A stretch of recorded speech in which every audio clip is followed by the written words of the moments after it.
Hello friends, welcome to my channel Study Adda. Today we start glycolysis and you can remember it and learn it in just 10 minutes. It is a part of chapter 14 respiration in plants of class 11th biology. Glycolysis में क्या है कि हम जब glucose का break down करते हैं to form pyruvate या पायरुविक एसिड, ठीक है। ग्लाइकोलाइसिस को EMP पाथवे भी कहा जाता है। क्यों? क्योंकि इसको जो ग्लाइकोलाइसिस होती है हमारी बॉडी में, ठीक है, उसको डिस्कवर्ड किसने किया था? 3 साइंटिस्ट ने, इम्बेंडन E, मेयरहॉफ M, P पारानस, ठीक है। ये 3 साइंटिस्ट थे जिन्होंने इसको डिस्कवर किया, जिसके लिए इनका शॉर्ट नेम पे इसका नाम पड़ गया ग्लाइकोलाइसिस का एक दूसरा EMP पाथवे, ठीक है। अब डेफिनेशन क्या है ग्लाइकोलाइसिस की? It is an enzymatically controlled catabolic pathway. Enzymatically यानी कि ग्लाइकोलाइसिस में 11 एंजाइम्स यूज़ होते हैं टोटल, और ये कैटाबॉलिक रिएक्शन है, यानी इसमें हम ग्लूकोज को तोड़ते हैं टू फॉर्म पायरुविक एसिड या pyruvate. By which one molecule of glucose, glucose कितने कार्बन का मॉलिक्यूल होता है? 6, C6H12O6, ठीक है। And breaks into 2 molecules of pyruvic acid या पायरुवेट, जो कितने कार्बन के होते हैं? 3। तो ये हमारे पास डेफिनेशन होगी ग्लाइकोलाइसिस की, और EMP पाथवेज को क्यों कहा जाता है ये मैंने आपको बता दिया। देन इसकी प्रॉपर्टीज़ क्या हैं कि ये जब देखो ग्लूकोज हमारी बॉडी में एंटर होगा, सेल के 2 पार्ट्स होते हैं, एक न्यूक्लियस होता है जो सेंटर में होता है, और उसके सराउंड कौन होता है? साइटोप्लाज्म। तो इसकी 2 प्रॉपर्टीज़ होती हैं। तो साइटोप्लाज्म में होता है, मतलब जब ग्लूकोज हमारी बॉडी में सेल में एंटर करेगा तो फर्स्टली वो साइटोप्लाज्म में जाएगा ना, तो ये साइटोप्लाज्म में होती है माइटोकॉन्ड्रिया के बाहर, क्योंकि हम क्या कर रहे हैं ग्लाइकोलाइसिस ग्लूकोज को तोड़कर पायरुवेट जो बना रहे हैं उससे हम ATP की फॉर्मेशन करेंगे। ये प्रोसेस होती क्यों है? जनरली टू फॉर्म एनर्जी, ठीक है। और माइटोकॉन्ड्रिया को क्या कहते हैं? Power house of the cell. तो ये माइटोकॉन्ड्रिया के बाहर हो रही होगी साइटोप्लाज्म में। And it is an anaerobic process. ये क्या है? एनारोबिक प्रोसेस, मतलब इसमें इसको ऑक्सीजन की नीड नहीं है। अब अगर हम बात करें, ये स्टेप्स आप ध्यान से देखना, आपको मतलब एंजाइम्स के नेम भी इतनी इजीली मतलब रिमेंबर हो जाएंगे ना कि आप कभी भूलोगे नहीं।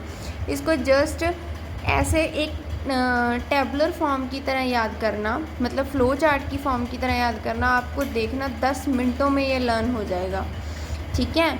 मैकेनिज़्म ऑफ ग्लाइकोलाइसिस, ग्लाइकोलाइसिस का मैकेनिज़्म क्या है? फर्स्टली ये 9 स्टेप प्रोसेस है और इसको 11 एंजाइम्स कंट्रोल करते हैं, ठीक है।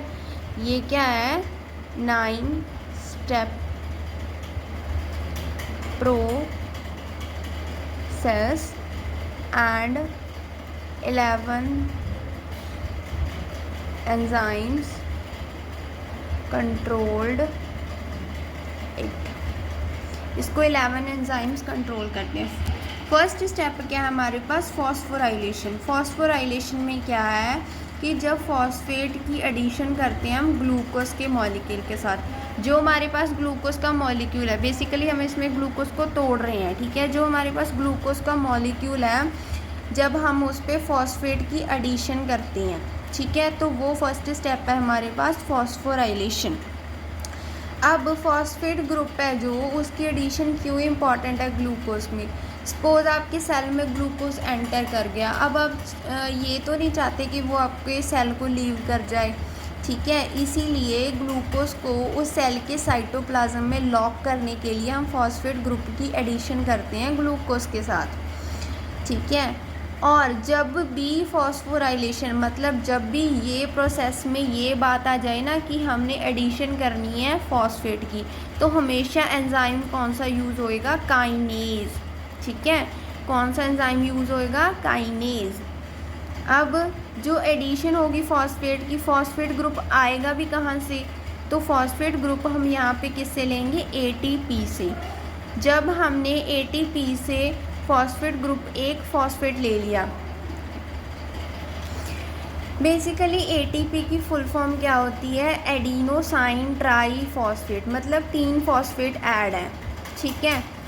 बट अब जब हमने एक फॉस्फेट ग्रुप ले लिया तो ये क्या बन गया? ADP। ADP मतलब एडिनोसाइन डाई फॉस्फेट, ठीक है। तो हमने यहाँ पे एक ATP को यूज़ कर लिया और हमारी अब क्या बनेगी? ADP। तो फर्स्ट स्टेप में क्या है? ग्लूकोज क्या है? एक 6 कार्बन मॉलिक्यूल है, ठीक है। जब हमें ग्लूकोज में फॉस्फेट को ऐड करना है तो हम काइनेज एंजाइम का यूज़ करेंगे, और हेक्सो इसीलिए लगाया क्योंकि ग्लूकोज 6 कार्बन मॉलिक्यूल है। तो एंजाइम फर्स्ट क्या हो गया? हेक्सोकाइनेज। लर्न हुआ? फर्स्ट एंजाइम है ये। और इस एंजाइम के यूज़ के साथ और ATP से एक फॉस्फेट ग्रुप लेने के बाद हमारे पास क्या बना? Glucose 6 phosphate.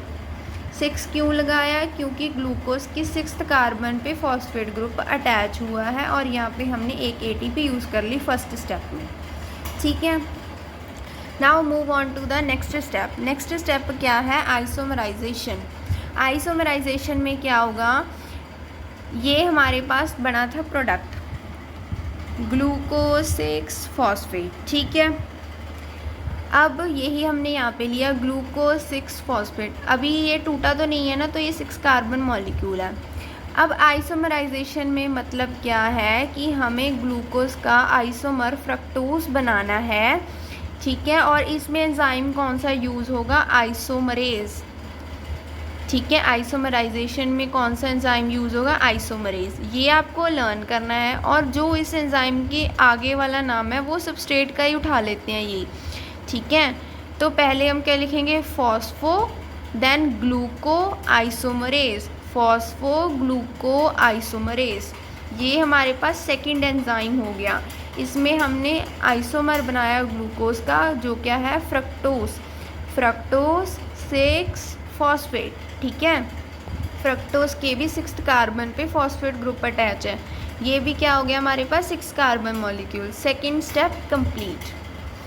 Then phosphorylation. Phosphorylation में क्या होता है? Same first step, addition of phosphate group. इसमें हम एंजाइम कौन सा यूज़ करेंगे? काइनेज। और जो इसका आगे वाला नाम है वो सबस्ट्रेट का फॉस्फोफ्रक्टोकाइनेज, फॉस्फोफ्रक्टोकाइनेज। और हमने फॉस्फेट ग्रुप लिया किससे? ATP से। ATP से लेके हमने एक फॉस्फेट ग्रुप, ये क्या बन गई? ADP, adenosine diphosphate. और अब हमारे पास प्रोडक्ट क्या बना? Fructose 1,6 diphosphate.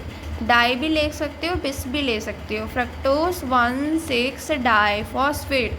यहाँ पे हमने ATP से एक फॉस्फेट ग्रुप ले लिया, ADP बन गया, तो यहाँ पे हमने एक ATP यूज़ कर ली, ठीक है। अभी तक हमने 3 स्टेप्स पढ़े हैं और तीनों में हमने 2 ATP को यूज़ कर लिया, ठीक है। 2 ATP हमने क्या कर ली? यूज्ड, ठीक है। अब इसमें थर्ड एंजाइम कौन सा है? थर्ड स्टेप में फॉस्फोफ्रक्टोकाइनेज, ठीक है। तो ये हमने अपना थर्ड प्रोडक्ट बना लिया, फ्रक्टोज 1,6 डाई फॉस्फेट, ठीक है। Then move on to the fourth step, जो क्या है? क्लीवेज। क्लीवेज क्या है? अब ये भी क्या था? एक 6 कार्बन मॉलिक्यूल था। अब हम इसका ब्रेक डाउन करेंगे इनटू 3 कार्बन मॉलिक्यूल। तो यहाँ पे जो एंजाइम यूज़ होगा ये है हमारा फोर्थ एंजाइम एल्डोलेज, ठीक है। ये हमारा फोर्थ एंजाइम है एल्डोलेज, जो क्लीवेज के टाइम पे आएगा।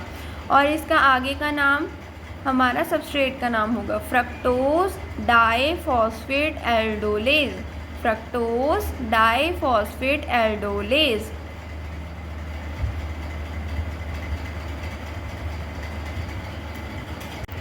Then in the next step is cleavage. Cleavage में हम क्या करेंगे कि जो हमने ये प्रोडक्ट बनाया था ना, फ्रक्टोज 1,6 डिस डाइफॉस्फेट, ठीक है।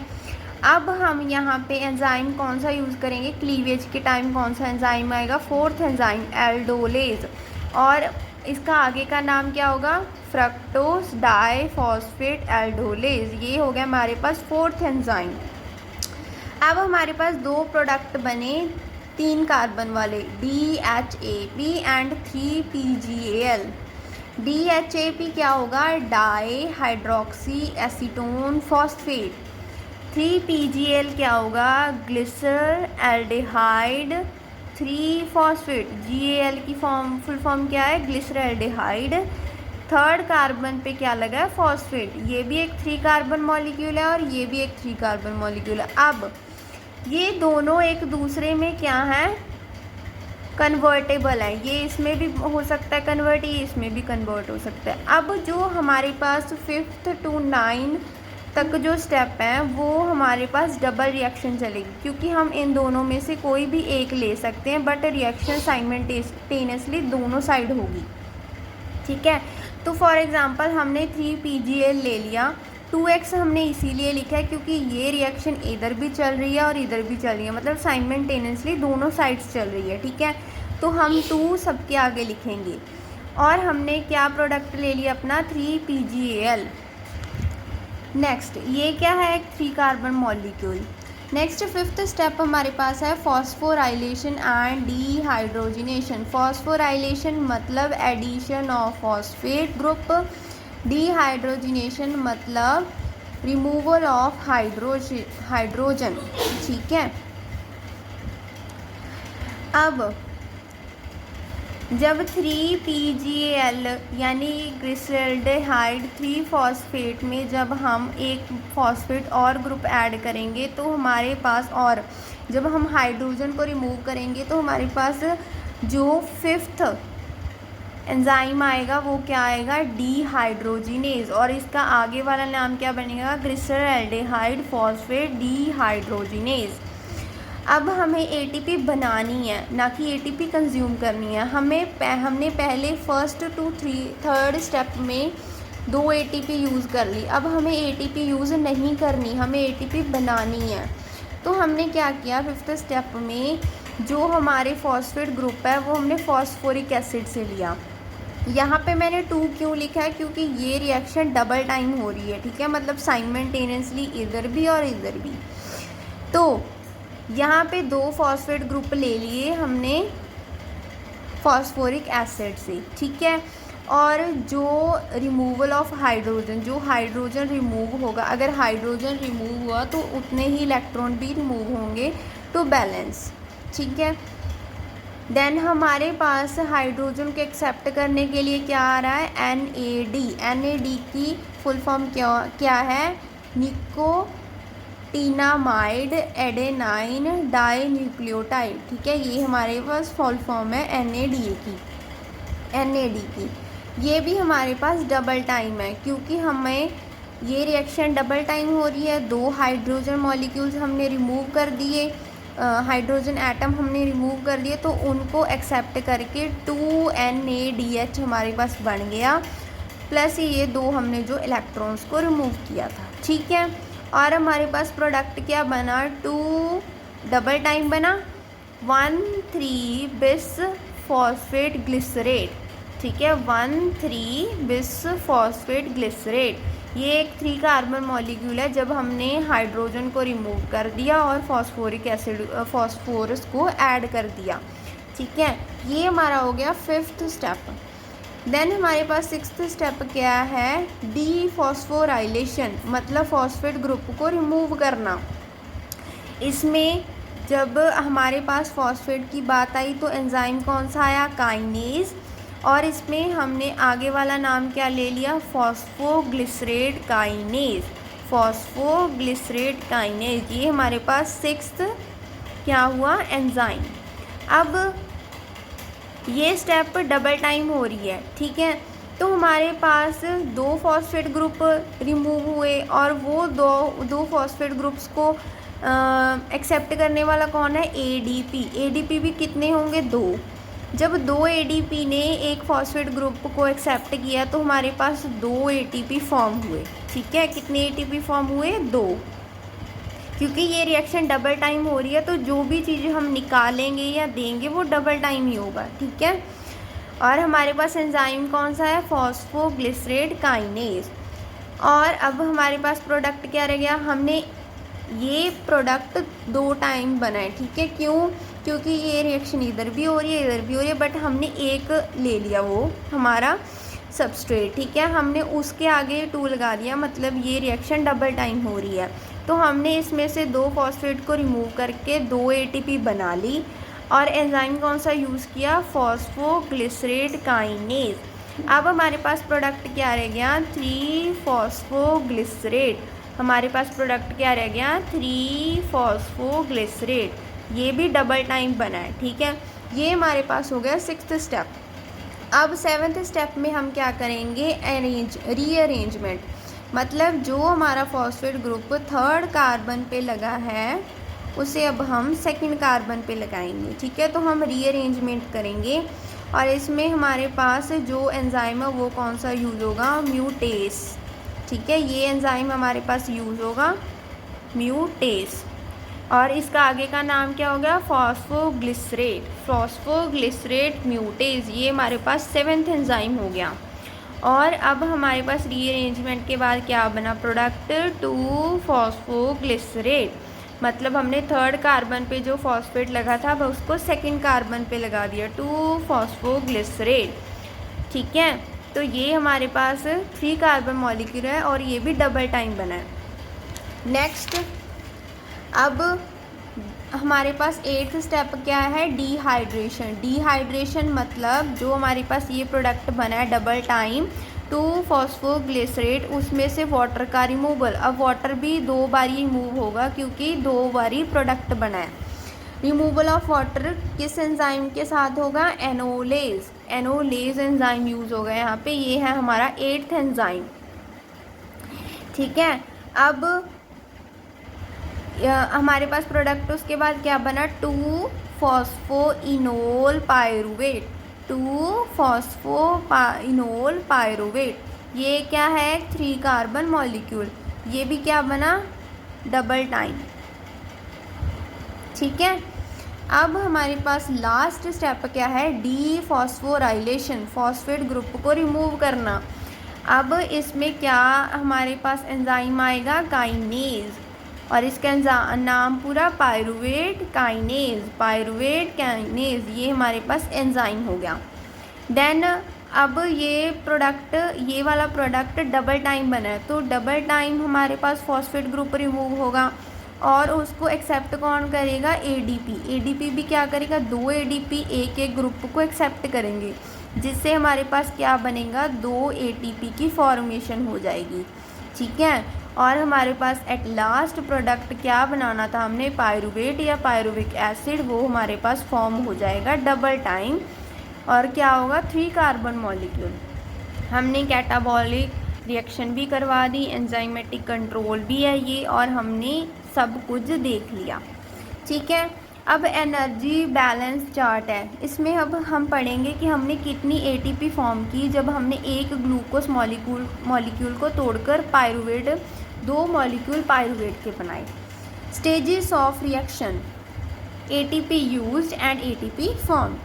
फर्स्ट, जब हम ग्लूकोज से ग्लूकोज 6 फॉस्फेट बना रहे थे तब हमने एक एटीपी यूज़ की थी। ठीक है, हमारे पास फॉर्म कुछ नहीं हुआ। ठीक है, ये रही, हमने एक एटीपी यूज़ की थी। ठीक है, हमारे पास फॉर्म कुछ नहीं हुआ।